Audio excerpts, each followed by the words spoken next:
భారత పార్లమెంట్ ఆవరణలో వైభవంగా శ్రీ మహాత్మ బసవేశ్వర జయంతి వేడుకలు. న్యూఢిల్లీ, భారత పార్లమెంటు ఆవరణ గురు బసవేశ్వరుని దివ్య తేజస్సుతో వెలిగిపోయింది. మొట్టమొదటిసారిగా 892 బసవ జయంతి వేడుకలు ఇక్కడ అంగరంగ వైభవంగా జరిగాయి.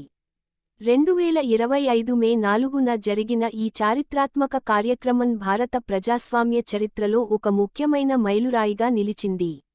దేశ అత్యున్నత శాసన వేదికపై జగజ్యోతి బసవేశ్వరుని తత్వాలను స్మరించుకోవడం దేశ ప్రజలందరికీ గర్వకారణం.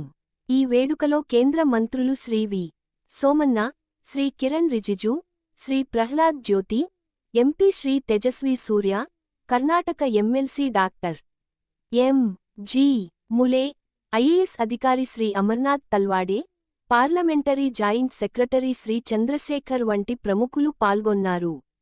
తెలంగాణ రాష్ట్రం తరఫున గురు బసవేశ్వర వచనామృతం పుస్తక ధన దాసోహులు డాక్టర్ వెన్న ఈశ్వరప్ప ముఖ్య అతిథిగా విచ్చేశారు.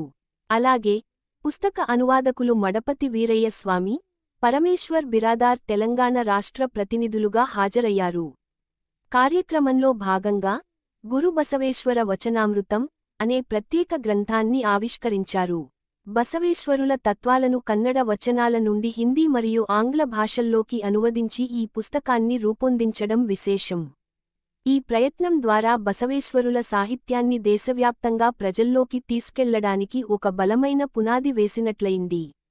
ఈ సందర్భంగా మాట్లాడిన అతిథులు బసవేశ్వరుని బోధనలైన కాయకవే కైలాసము, దయయే ధర్మానికి మూలము, ఆచారమే స్వర్గము, అనాచారమే నరకము వంటి సూక్తులు నేటి సమాజానికి ఎంతగానో అవసరమని నొక్కి చెప్పారు. యువత ఈ తత్వాలను ఆచరించడం ద్వారా ఉత్తమమైన జీవితాన్ని గడపగలరని వారు ఆకాంక్షించారు. కార్యక్రమం అనంతరం భారత ప్రభుత్వం అతిథుల కోసం భోజన ఏర్పాట్లు చేసింది.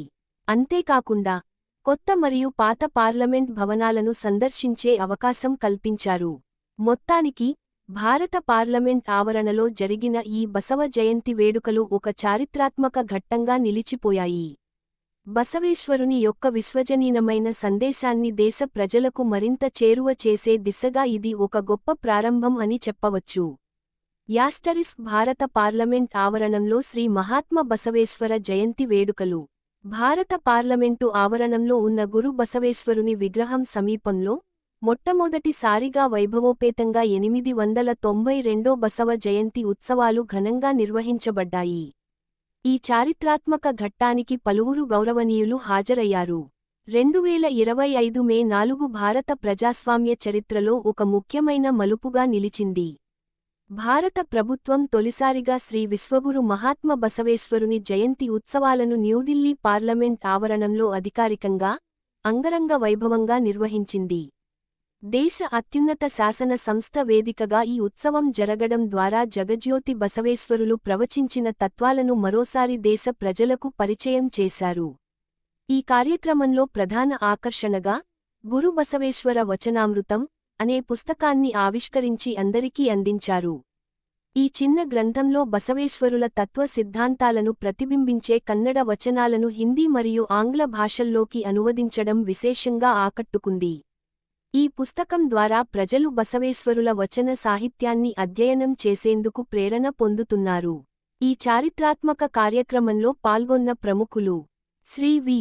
సోమన్న, కేంద్ర రైల్వే శాఖ రాష్ట్ర మంత్రి; శ్రీ కిరణ్ రిజిజు, పార్లమెంటరీ వ్యవహారాల కేంద్ర మంత్రి; శ్రీ ప్రహ్లాద్ జ్యోతి, వినియోగదారుల వ్యవహారాలు, ఆహారం మరియు ప్రజాపంపిణీ శాఖ మంత్రి; Shri Tejasvi Surya M. P., Bengaluru south; doctor M. G. Mule, Karnataka రాష్ట్ర శాసనమండలి సభ్యుడు; Shri Amarnath Talwade, IAS; Shri Chandrashekhar, parliamentary joint secretary, Telangana రాష్ట్రం తరఫున గౌరవనీయులు గురు బసవేశ్వర వచనామృతం పుస్తకం ధన దాసోహులు డాక్టర్ వెన్న ఈశ్వరప్ప గారు, బీజేపీ ఓబీసీ మోర్చా టీఎస్ రాష్ట్ర ప్రధాన కార్యదర్శి మరియు వీరశైవ లింగాయత్ లింగబలిజ సంఘం రాష్ట్ర గౌరవ అధ్యక్షులు ముఖ్య అతిథిగా పాల్గొన్నారు. గురు బసవేశ్వర వచనామృతం అనువాదకులు అయిన మడపతి వీరయ్య స్వామి గారు మరియు పరమేశ్వర్ బిరాదార్ గారు తెలంగాణ రాష్ట్ర ప్రధాన ప్రతినిధులుగా పరిగణించబడ్డారు.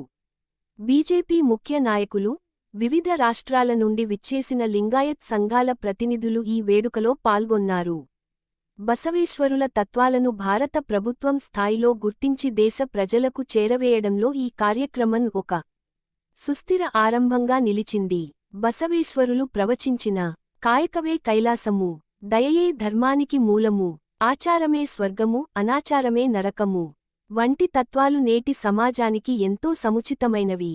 కార్యక్రమం అనంతరం భారత ప్రభుత్వం తరఫున భోజన వసతి ఏర్పాటు చేయబడింది.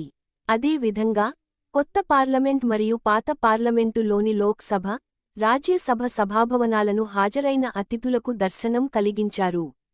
ఇలాంటి కార్యక్రమాలు యువతలో స్ఫూర్తిని నింపుతూ భవిష్యత్ తరాలకు ఒక విలువైన సందేశాన్ని అందిస్తాయి. బసవేశ్వర తత్వాన్ని అందరూ చదివి, ఆచరించాలని పలువురు ప్రముఖులు తమ ప్రసంగాల్లో ప్రత్యేకంగా పేర్కొన్నారు. అందరికీ అనంత శరణు శరణార్థులు.